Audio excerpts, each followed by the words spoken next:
So there is a famous Indian, Native American idea that whenever you're sick, you need animals to help you.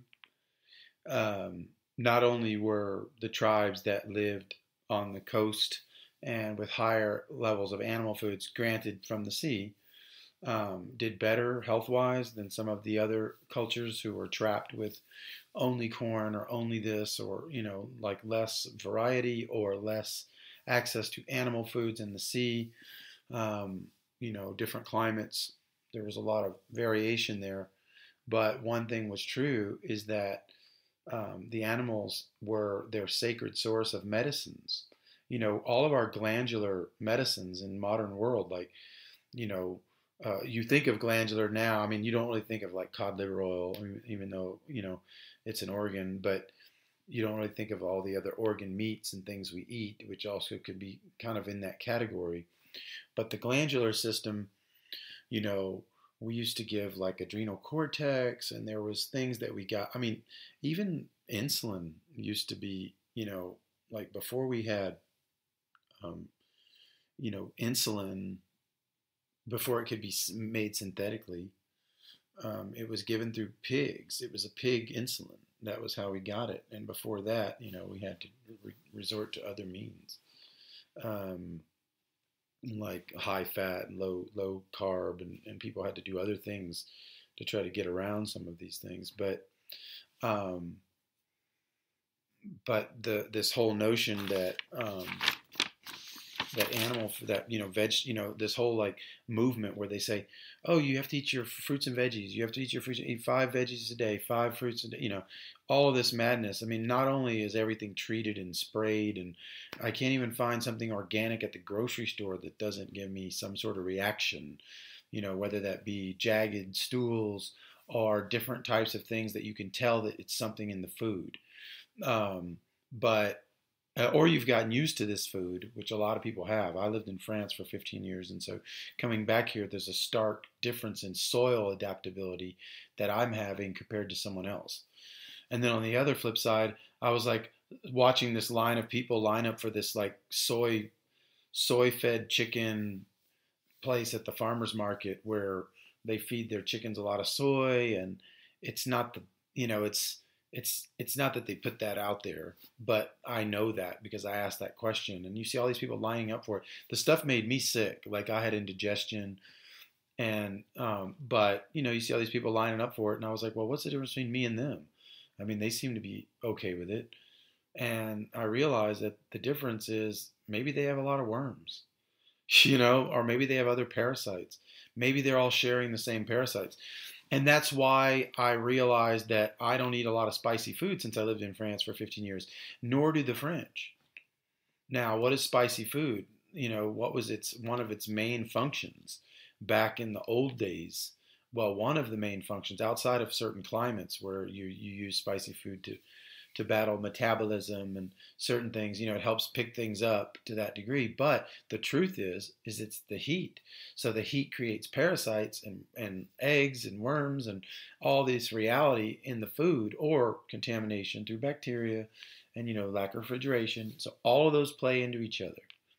But, and so those places need the spice. So the spice kills that bacteria, or it kills, the eggs or whatever's in there, and so it allows you to eat that product. And so this idea that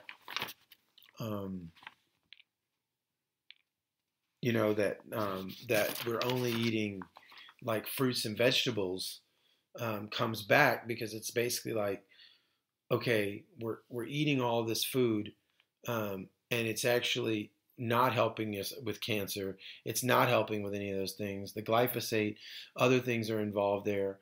And so it's like, realizing that, like I said, I'm not the same as everyone else here. So I'm trying to see where they're at. Maybe they have certain parasites. Maybe those worms and the things that they're having are eating up some of that soy protein that I can't digest. Maybe that's why everybody's like is in love with a bathtub filled with chips and salsa in America, and I'm not. Maybe that's why everybody's seeking out all of this spicy food all the time, and I'm not. because they also are beyond the level of sobriety in the body, meaning they can't tell what's happening in there. So they just keep it coming, you know? And so there's a truth there. And you know, trying to help people find the way out of that to get back to something more sober. You know, I remember telling some guy once about the jagged stools, and he's like, dude, I have like Crohn's disease. Like, dude, we're done. And there's a lot of people like that. They're done. Like they can't get back to solid ground and solid poo and solid, like, you know, perfect poo. Do you know what that is? It's like where you have no wipe, no nothing, and everything is like the right color, the right shape, the right, you know, how many people are having that? You know, not a lot. And or they've just, you know, like dogs, they just reverse engineer the technology of how to create the look of that poo without helping the person. So dogs become literally overloaded with ash and all these type and synthetic vitamins in all their food, especially ash and synthetic vitamins. And so as they age, you know, they have all these articulation issues because of all the ash. But they've done that in order to create that reverse engineered perfect poo. You know, when you start feeding to animals in a more natural way, their poo isn't perfect. It can be solid, but it's not like perfect in that sense, like perfectly round and exact shaped and all this kind of stuff. It can have like varying shapes, but still be the right color and whatever, and the right consistency. So just learning, you know, I'm a naturopath, so I read these types of signs, and they're very important. So you shouldn't forego them. And so, like, you know, learning about that's one side of the formula is where everybody's at, and then the second side of the formula is what's happening with, you know, the animal foods is actually what's going to help those people to heal. So you need the broth, you need the gelatin, you need the butyric acid from the GAPS diet. We're talking about all these things that help repair the intestines and repair the epitheliums, and the vitamin C coming from natural sources. You know, the number one source of vitamin C back in the old world was raw milk. You know, and all of these things, the farmer's market, people went to the farmer's market for raw milk. That's one of the reasons they went, was for milk and eggs and bread.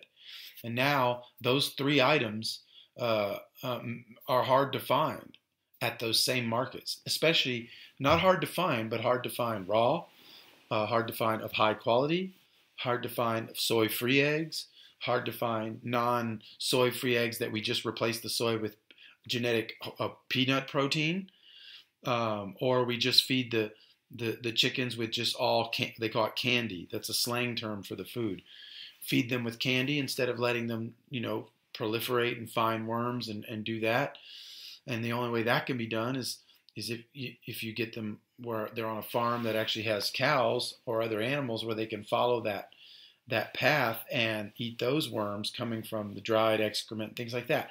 So it's like if you don't get those right combinations, you end up getting vegetarian animals and soy fed, etc. So it's all about following the animal in the right way.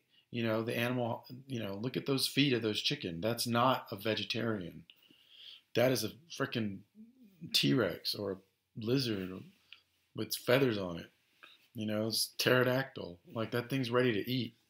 And they will eat. If you give them a mouse, they'll tear it to shreds, you know, if they're not domesticated to some degree. And so anyway, we have to use the animals to heal.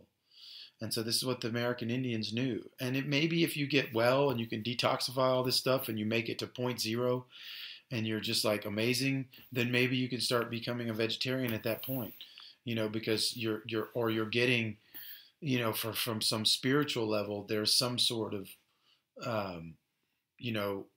overcoming of that reality through understanding your dependence, acceptance, and moving on from there.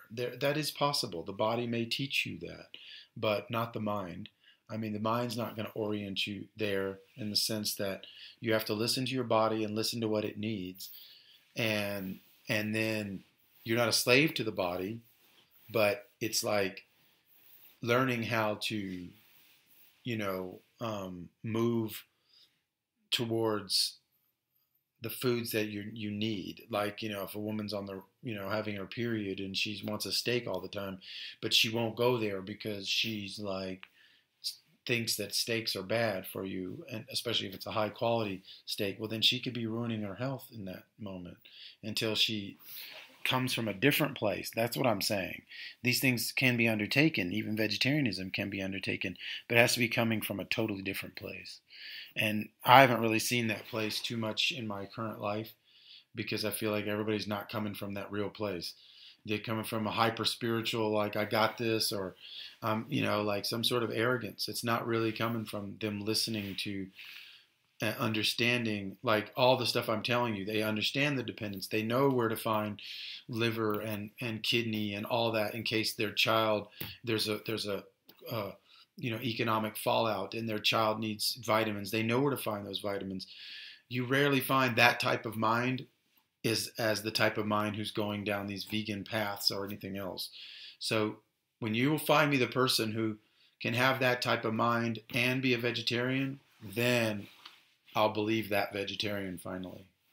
But until then, that's not happening. And so those people are very far and few between, or few and far between. So anyway, the animals is how we heal, especially when you get sick. And so going through all these like alternative cancer treatments and all these other things that are all based on juices and vegetables and veggies and whatever it is, like it is not going to work. The animal heals you. Broth would have healed that person much faster.